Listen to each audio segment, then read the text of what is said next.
the subject of now several investigations, it looks like, and I'm not going to approach this from the mechanics of conducting an investigation, but rather just sketch out what I see are some of the terrain involved with what investigators will have to grapple with. And like many cases, it really turns, I believe, on fact selection, or more accurately, selective fact selection, and rule selection. And with fact selection, what I mean is, in order to get you thinking along those lines, something like what we've all seen in the media, which is the allegation or the suggestion that people in Gaza are starving, that there's a humanitarian crisis that has been caused by, or certainly made worse by, the maritime blockade. On the other hand, you may recall the comment of an Israeli government official that said if the people in Gaza are starving or they need food, then he would invite them to go to one of the better restaurants in Gaza because they have a full menu and it's quite a nice dining experience. And so you have these sort of contrasting narratives or visions. With regard to rule selection, which is what I'm going to talk about mostly, because I believe that all of the facts are probably not on the table, and it makes more sense, I think, to talk about some of the legal aspects.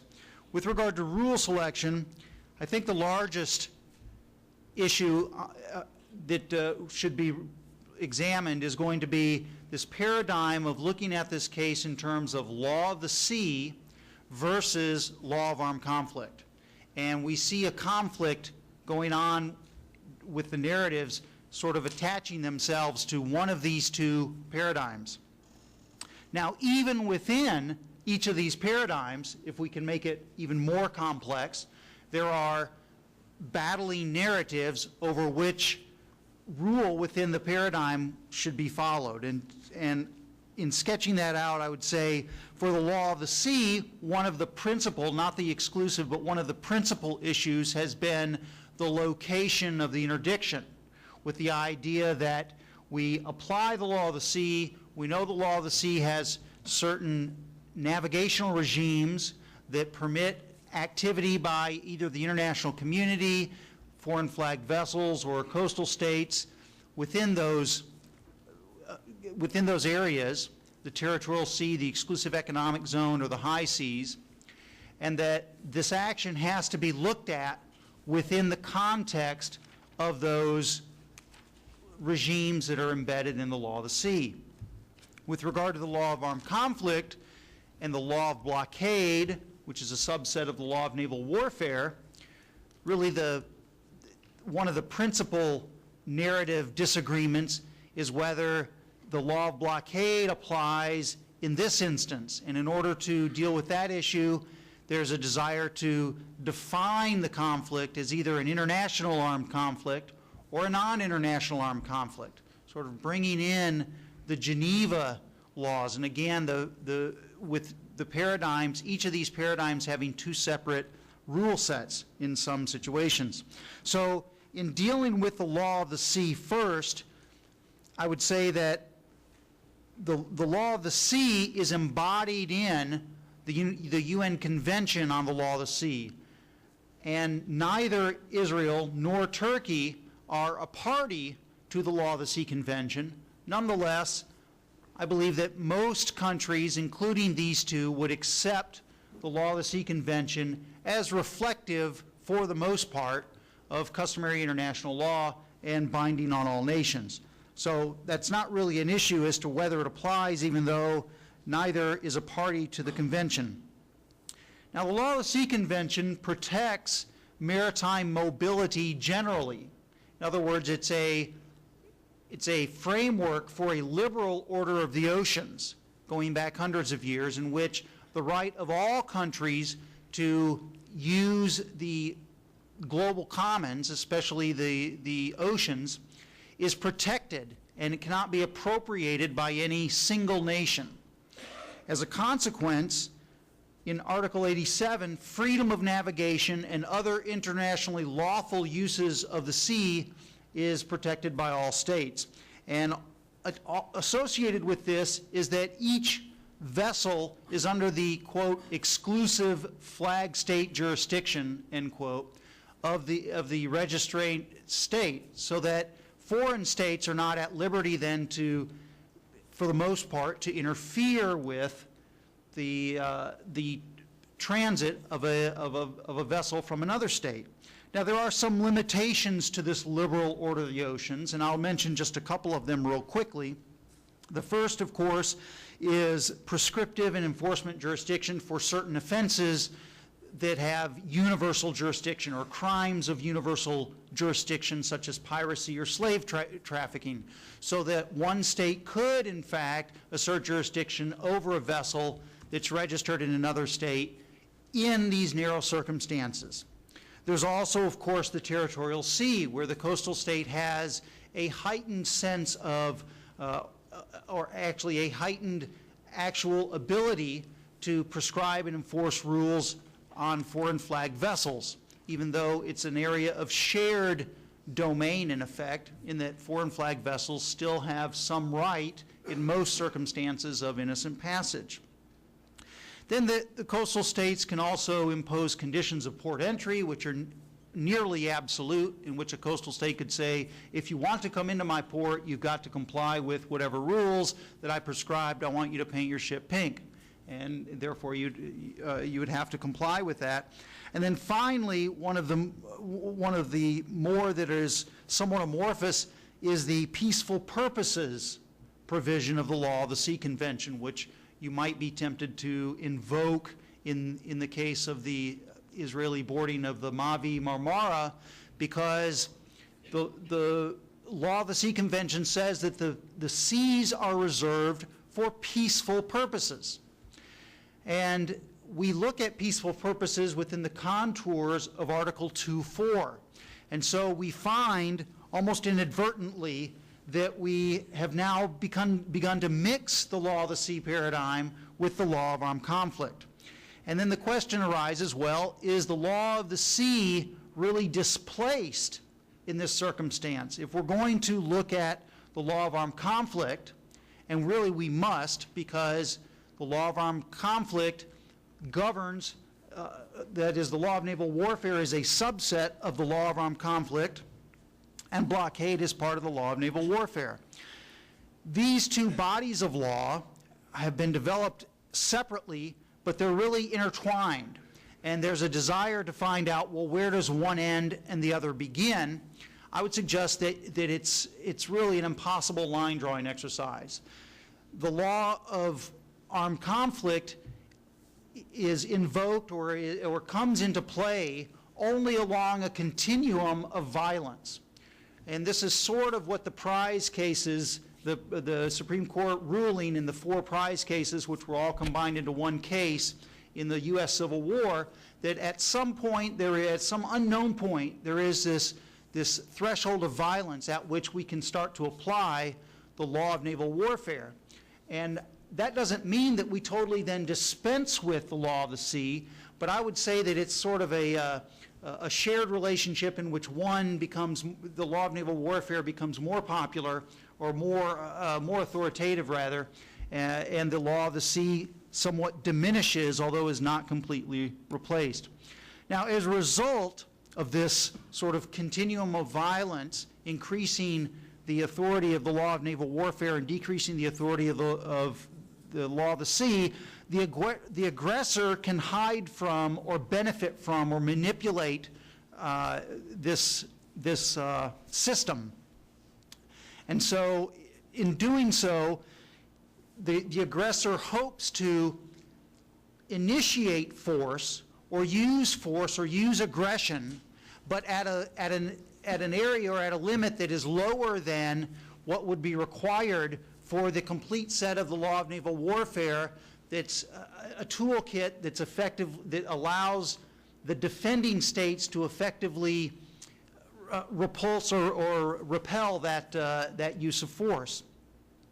On the other hand, there's a risk at the other side that if every minor disagreement, somehow triggers the law of naval warfare, or the law of naval warfare comes into play too soon, then we can rationalize otherwise unlawful impairments on freedom of navigation in the global commons.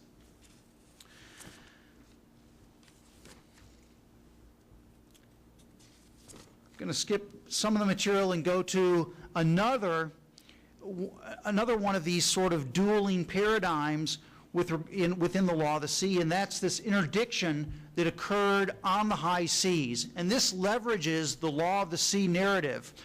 Now, interestingly, even off the coast of Gaza, under the 1993 Oslo Accords, there is a 20-mile security zone. And most people seem to suggest that if they disagree with the location of the interdiction, they would say, well, the interdiction took place outside of this declared security zone, and therefore it is, by definition, unlawful. I would suggest that that is incorrect. First of all, think that the security zone is still, even though it's declared as 20 miles, it still extends 8 miles beyond the territorial sea. So it sort of clouds that issue somewhat. Also, the territorial sea has never been a requirement for blockade. The only requirement is that you have discrete boundaries for a blockade, but a blockade could really apply essentially worldwide. For example, in the Algerian Civil War, the French boarded ships in the, pursuant to their blockade, they boarded ships in the English Channel, even though that was outside of the Mediterranean zone. Article 37 of the London Declaration talks about visit and search being available on the high seas, as well as the 1998 Helsinki Principles, which talk about due regard for maritime neutrals on the high seas. It doesn't say that you can't exercise the right of visit and search. It just says that you have to exercise due regard in doing so. Restricting blockade to the territorial sea is really an operational absurdity, because what it would require is that a belligerent maintain a blockade within historically 3 nautical miles of shore. First of all, recall that the 3 nautical mile mark was defined by the cannon shot rule, and so you're forcing the belligerent party to be within surveillance as well as shore guns of the shore that they're blockading. The same is true, of course, with 12 nautical miles, and then there's the operational difficulty of massing force to maintain the blockade if you have to string your fleet out along the entire coastline. I think that the MWP 1-TAC-14 Commander's Handbook on the Law of Naval Operations gets it right when we say that the breach of blockade occurs at the time that a vessel leaves port with intention to breach, and that visit and search can be conducted anywhere. So leaving the law of the sea for a moment and touching on this issue in the law of naval warfare, the competing narratives between whether international armed conflict or non-international armed conflict applies. In international armed conflict, we have 2 or more states, parties that are in Article 2 common of the Geneva Conventions, and non-international armed conflict, of course, is common Article 3, a state versus a non-state entity in a territory of a party. And if you're, like me, struck by this, is that neither of those really fits or seems to fit with the issue that we have going on between Israel and Gaza. And then we're stuck in sort of this very, very cloudy or very gray area of trying to address almost the metaphysical status of Gaza in this conflict. And I would argue that this is essentially a red herring. That is, that the argument is that if it's international armed conflict, then a blockade could lawfully follow from that, because a blockade is part of the law of naval warfare between states. The suggestion is that you cannot have a blockade in non-international armed conflict. There are a number of examples, each of them interesting. I've already mentioned 2 of them. One is the U.S. Civil War. The other is the French Algiers conflict, in which you had a blockade that was recognized by the international community in what we would today consider a non-international armed conflict. Also, I would remind us that the San Remo Manual is on the international law applicable to armed conflicts at sea. It mostly applies in the case of international armed conflict, but it also says in the commentary that it's not intended not to apply in non-international armed conflict. So we have this body of law, the law of blockade, which I would suggest can be imported into non-international armed conflict. In fact, there's really no other alternative, because we've got this body of law on the shelf, and then it would be somewhat foolish, just spiteful to say, well, we've got this body of well-developed law, we've got something, but we're going to technically not call it an international armed conflict, and therefore it doesn't apply. There are some additional examples which are interesting. The Spanish Civil War, also the Lebanon 2006 war, in which Israel imposed a blockade, which was widely accepted in the international community. I would suggest that that was not an international armed conflict, because it was really the Israeli Defense Force, Israel, fighting Hezbollah, which is not the lawful government of Lebanon. And so you could characterize that as really a non-international armed conflict, although it doesn't fit completely well either. And then finally, the example of Sri Lanka and their decades-long struggle against the LTTE and the Tamil Tigers, much of which occurred on the seas, much of which unfolded beyond the territorial sea, and Sri Lanka maintained a blockade for over 30 years, actually.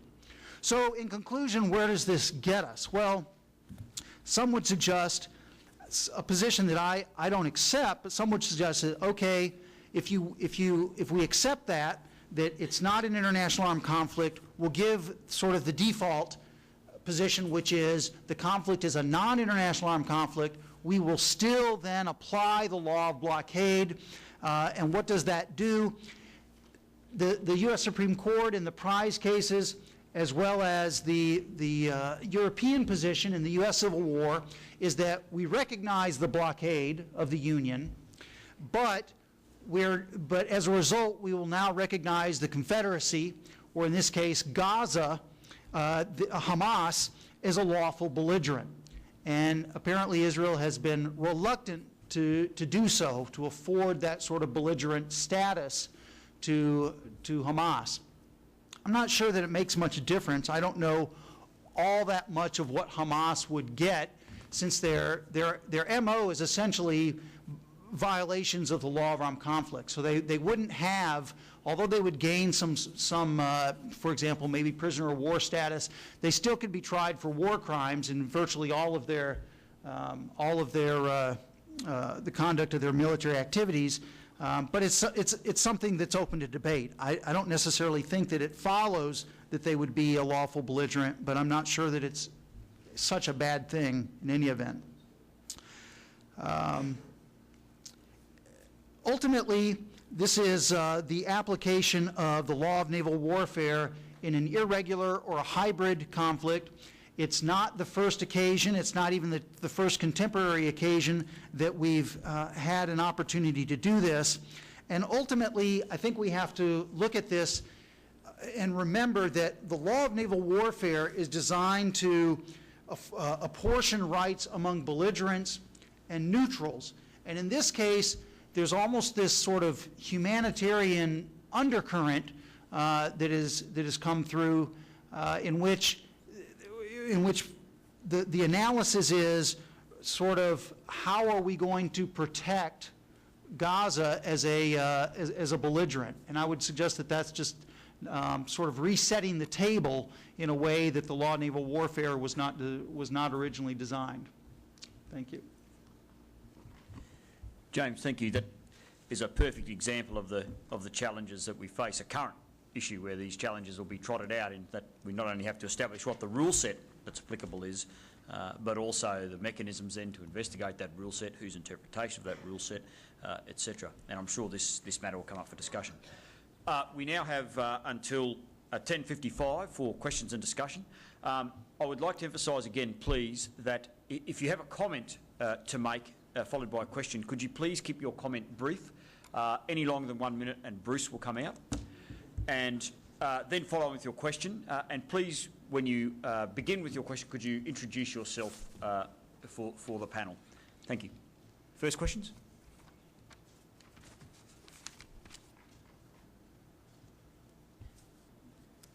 Darren. Thanks, Darren Stewart, IHL. Two questions. One to Roy in relation to the report, the Goldstone report, and that is why was it that Israel did not cooperate with Goldstone in relation to the production of their report? Because it strikes me that better the devil you know than the one you keep at arm's distance and then takes lots of swipes at you, and you have to spend some considerable period of time managing the consequences. And secondly, a question to James. I was struck by your final comments, which suggested to me that it actually wasn't law of naval warfare, but the law of naval exceptionalism, because I'm interested in this concept of the shopping aisle approach to pulling law out which suits you to use. And in some senses, I may have misunderstood you, but you seem to suggest to us that law of blockade seems to, it's a good process under the law of naval warfare.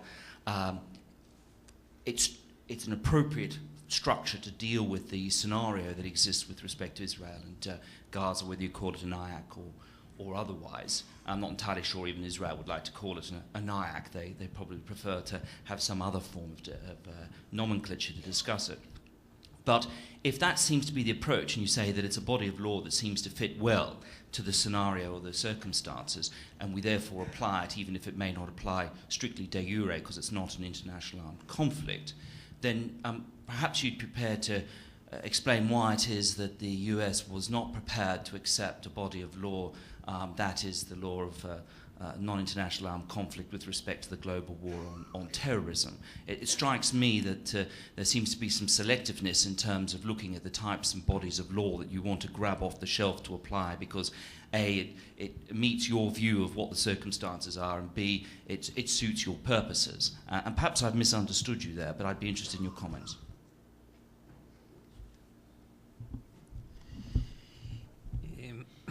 Well, thank you for the question. I think the question of cooperation with these type of fact-finding missions is not an easy question, and Israel does not have a kind of a general view of not cooperating with any type of international inquiry. In fact, Israel has cooperated even in the context of the Gaza operation with an inquiry by the UN Board of Inquiry with respect to allegations concerning damage caused to UN facilities during the operation.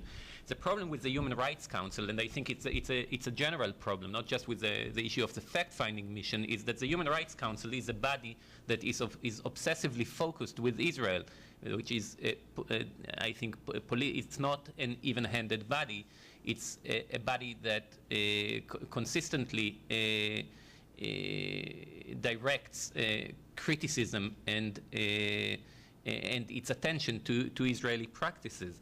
So Israel, I think, as a general matter, has a very significant difficulty cooperating with this body. The specific problem with the Goldstone Commission was that the mandate of the Commission to begin with was not a balanced mandate.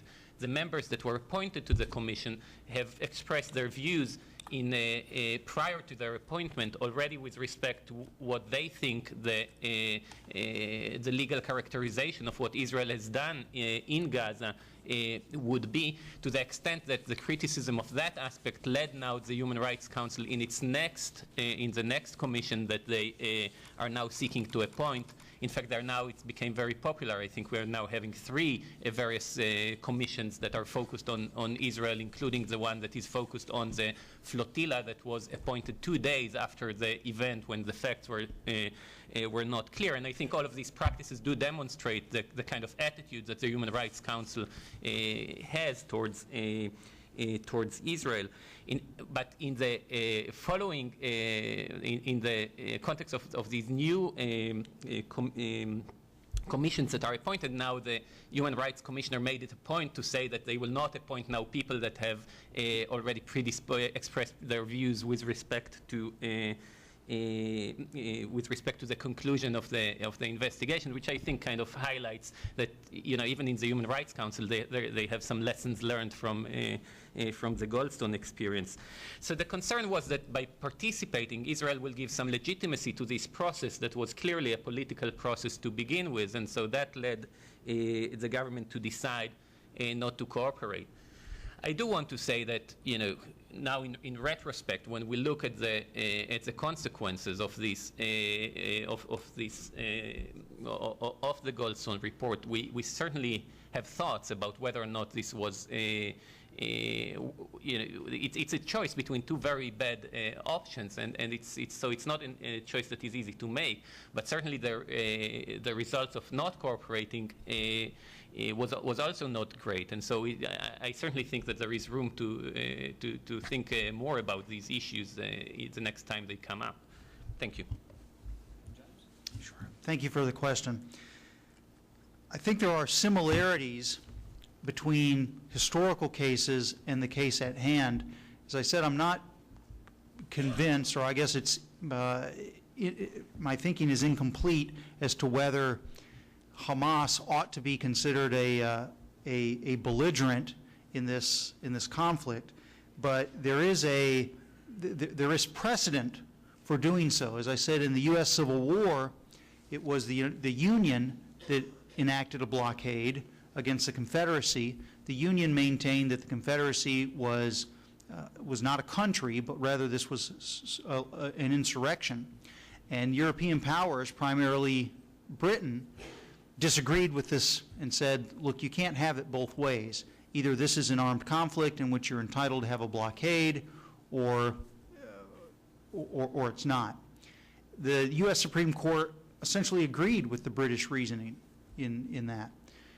As far as your question about U.S. decision-making or the U.S.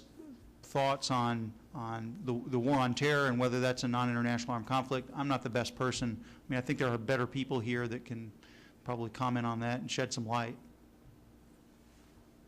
I might just ask Wolff to make a quick comment on the blockade issue as well. James, I do agree with you 100%, but Darren, your question implies that you have some doubts as to the legality. So let me be abundantly clear in that respect. Either you read Yoram's book on belligerent occupation, and you will find a good argument that you have an international armed conflict. And if that is an international armed conflict, there is no doubt at all that Israel would be entitled to establish and enforce a blockade, and the distance of 50 nautical miles, that's the distance where the ships were intercepted, is perfectly in accordance with the law of blockade.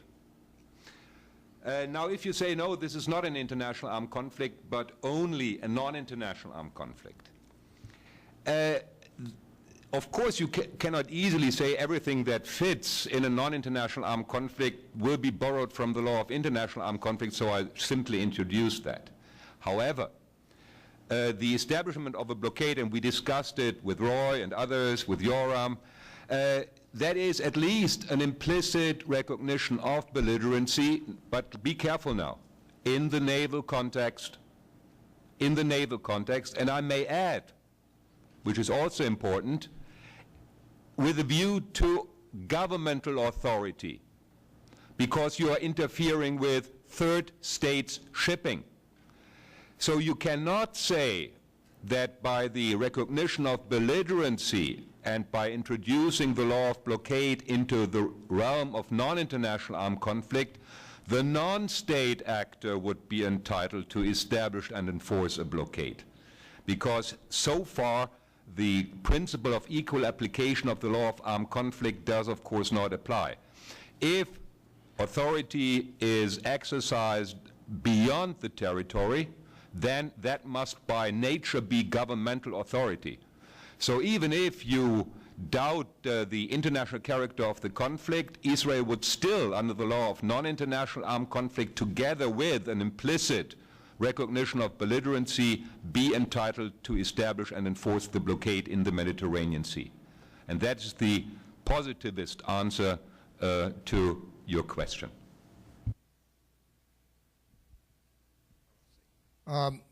This works.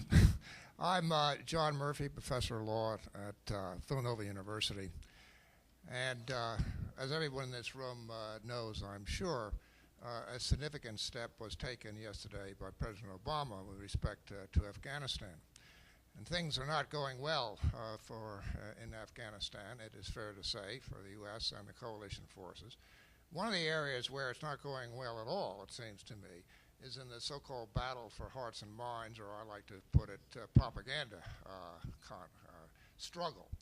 And the panel this morning, actually, the panel this morning points out a major problem, and that is we have instant analysis of legal issues by the media, and I might add NGOs, Human Rights Watch, for example, which often are misinforming with respect to the law.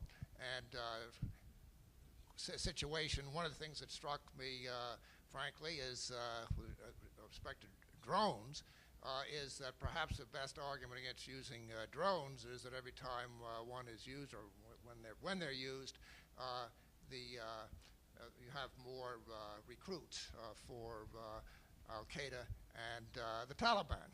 And so my question is, how do you deal with this? How does one deal with the problem of misinformation and manipulation and misuse of the law here, the law of armed conflict or other applicable laws?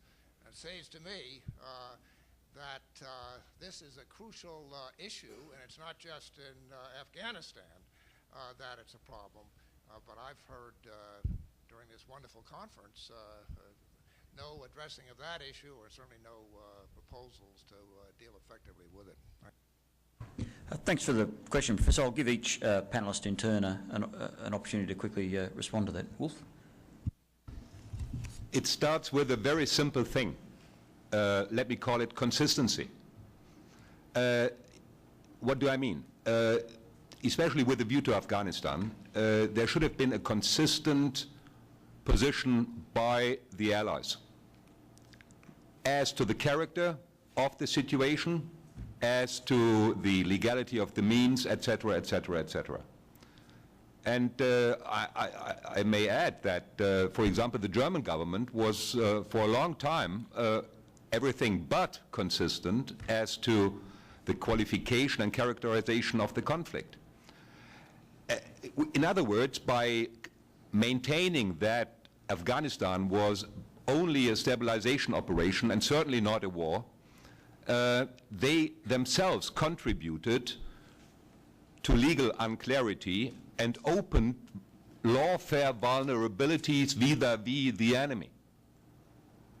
So that is the first thing we have to do. Be abundantly clear what we are doing there, how we consider the situation, and what measures we are taking on what legal basis. It would also help the soldiers, by the way, a little bit. Don't forget that. And if we have achieved that, if we are consistent, then it's much simpler and easier to counter those allegations of violations of international law, etc., etc. And the second thing is what I said before. Don't deliberately fall into the trap of political correctness.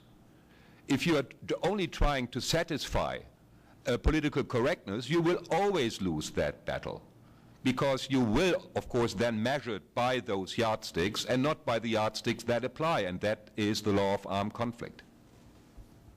Andrew? I mean, clearly if there was an easy answer to this question, you wouldn't be asking it and we wouldn't be going through the problems. I'd say, just adding to what Wolff said, thinking off the top of my head, ways I think that have been done and are in the right direction one is the Stratcoms piece in proactively taking the steps to put it into the public arena. What steps are being doing to address whatever the concern is, whether it's civilian casualties. So one of the more recent operations in the Helmand, there was a clear strategy of informing the media what was going to happen, the fact that warnings in advance were taking place, the civilian population had been given good notice. Now, there's obviously a danger in giving away your tactical advantage, but I think they tried to strike a balance in showing that they were taking every reasonable step to reduce any collateral damage without falling into the trap of adopting an approach which is too cautious and stopping you doing what you need to do. So I think one is the proactive Stratcoms piece. The other one, I think, is and dealing, with the realistic, the problem of where you have these allegations which are made instantaneously, and it is impossible to respond properly to those in the same timescale. I just don't see a way around that with having any kind of credible response without having done an investigation. But one thing I think you can do is to build up your practice of showing that the way you go about responding to any allegation is thorough, transparent, has integrity, and will respond to them, and that where allegations of wrongdoing happen, then proper action is taken in response to it. Now, clearly you have to do that to demonstrate and for that credibility to exist, but I think that is what you can do. And I know certainly that the UK is doing its best and to play a bit of catch up through obviously the cases that I've outlined. And on the one point on responding to them, there was a classic case in the UK that I had in May where it's not just the enemy that effectively that uses these lawfare techniques and stuff. There was an allegation that was published in British national newspapers which showed British forces abusing detainees. There was photographs of them apparently appeared to mock executions and the like, and it effectively turned out to be British nationals taking imagery back in the UK in a territorial army base, and these were published in good faith at the time, but without proper checks. But the damage was done. The editor of the paper was sacked, and so the moral high ground was achieved. But realistically, these images went around the world, and like I say, it's very difficult they're not so interested in the actually what really happened argument. So, Roy? I agree with Wolff and Andy, and actually I don't have much to add. I think it's a very serious problem that you identify, and we certainly in Israel experience the same type of issues on a daily basis. I think it's one of, coming out of this conference, it's certainly one of the issues that is important to keep on the agenda of the international community and of people that are dealing in this field in order to try and come together with additional solutions to the ones that Andy outlined. I worry that that these solutions, while these ideas, while helpful, are not necessarily sufficient to overcome some of the implications of the problem that you identify. Thank you. James? Thank you very much. I think it's an issue of, I agree with what's been said. I think it's an issue of leadership and public diplomacy, aggressive public diplomacy, offensive public diplomacy. We ought to be funding different alternative centers of learning throughout areas in the Islamic world. I think we should be funding NGOs. We ought to fund Democrats and the opposition. I mean, these are all the things that that some people might suggest, well, it's gotten us in trouble, in the past, and maybe in some instances it has. But I think a steady hand and leadership can bear results. For example, you look at the American Revolution, where 30% of the people supported independence, 30% of the people supported the British, the Tories, and 30% of the people were up for grabs. And so it's not necessarily gaining hearts and minds, it's gaining power and setting the rules. And I think we should just be a little more, realist about it.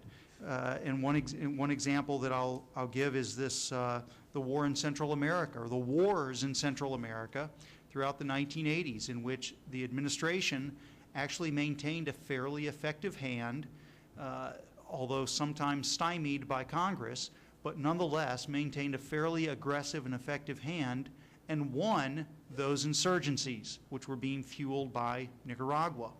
And whether those gains are sustainable now is obviously a different point, but throughout the 1990s, as a result of the action in the 1980s, and despite all of the same things we see now, we saw the CIA murder manual, we see the enemy propaganda with regard to very similar sort of tactics.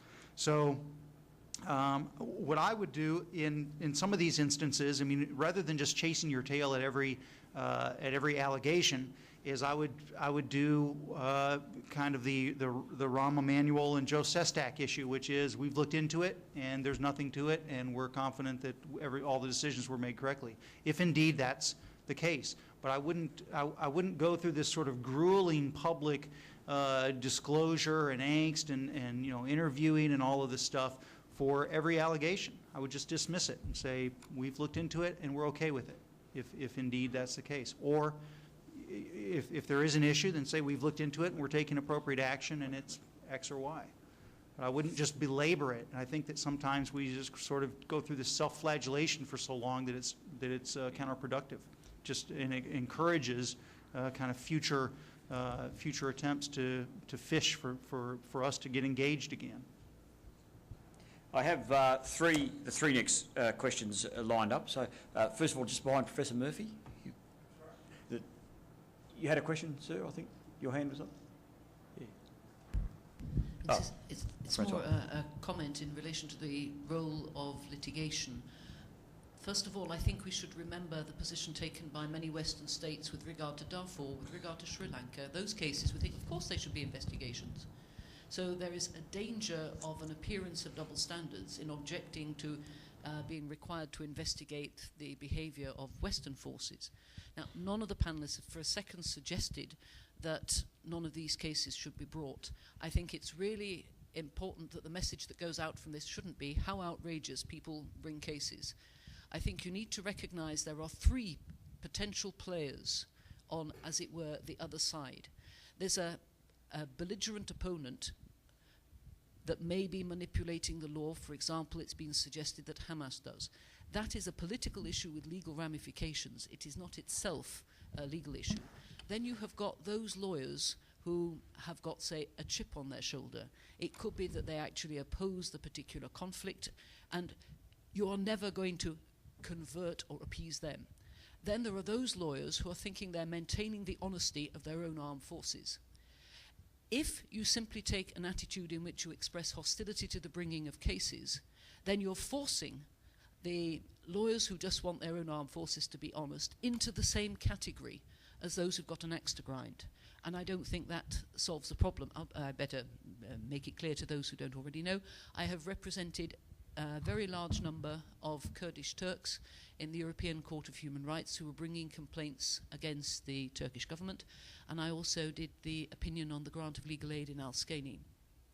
So I'm used to involvement in these cases.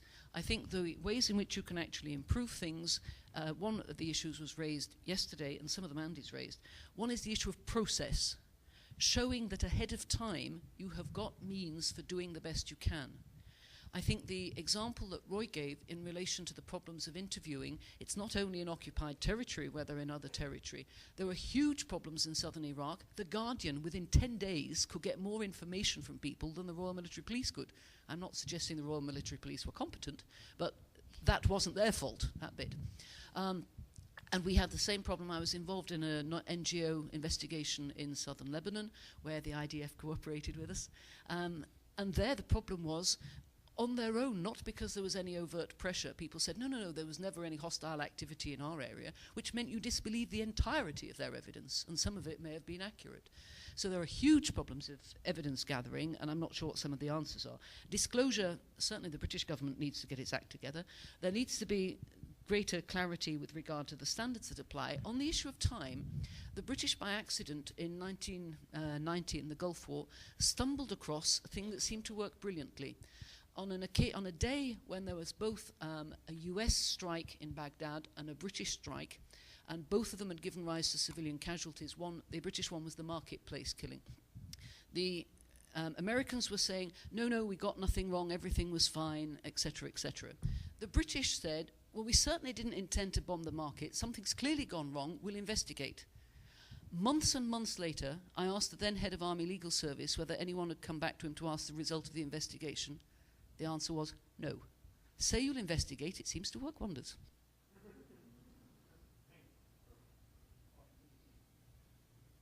This is a question, I guess, for James, but also for Roy and maybe Wolff, maybe Andrew. I'm a little bit concerned about your assertion that the blockade could be applied in a non-international armed conflict.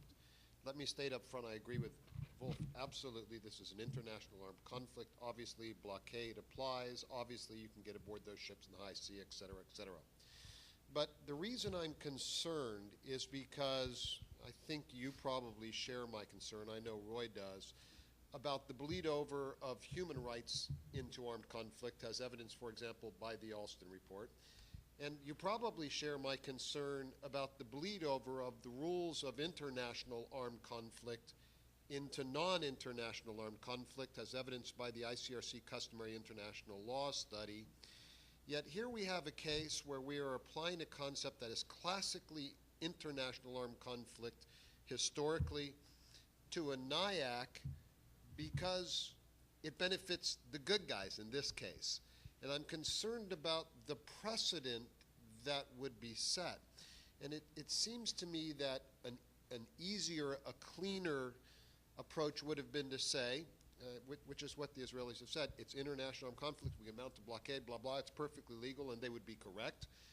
But if you don't agree with the fact that it's international armed conflict, we could have gotten aboard that ship, those ships anyways, pursuant to the law of self-defense and controlled access to the ports for other reasons.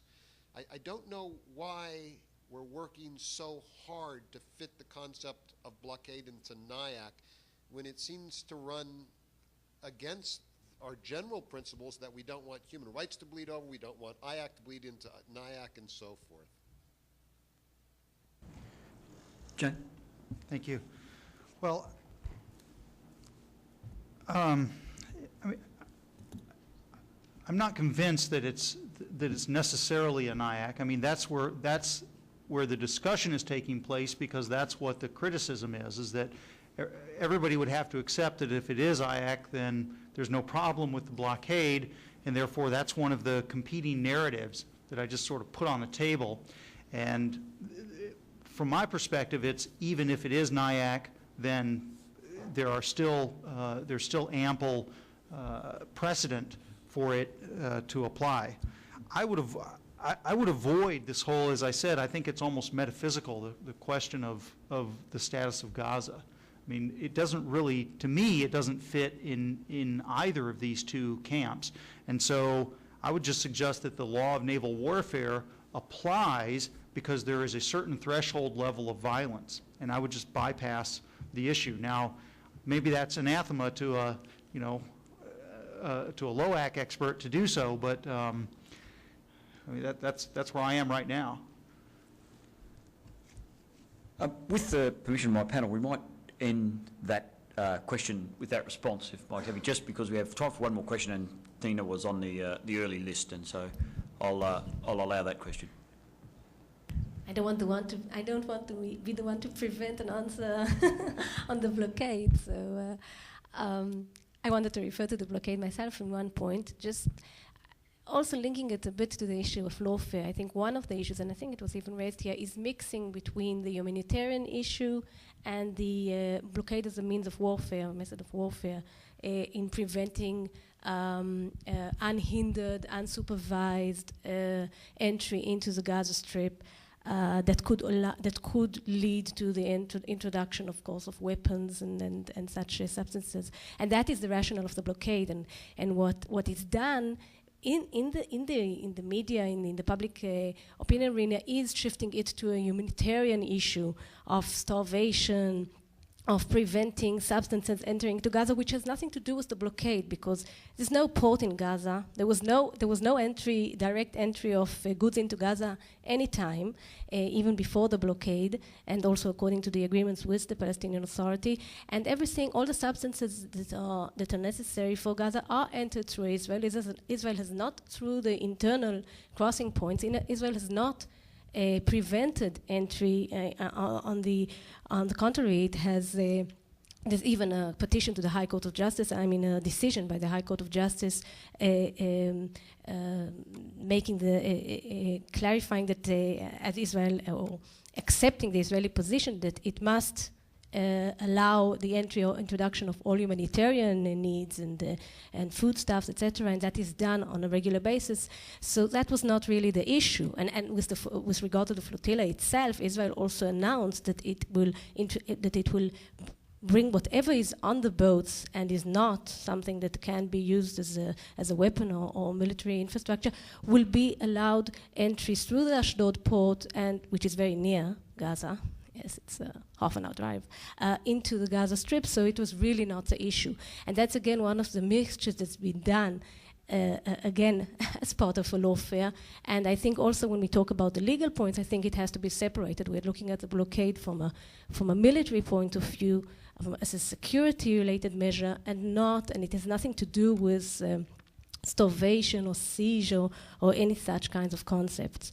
And just about the way forward, and I think we are all very frustrated in Israel, of course, of our inability to explain that we are acting according to the laws, that the situation is complex. I think what we really want to make clear is the situation is complicated. There's no bad guys, good guys.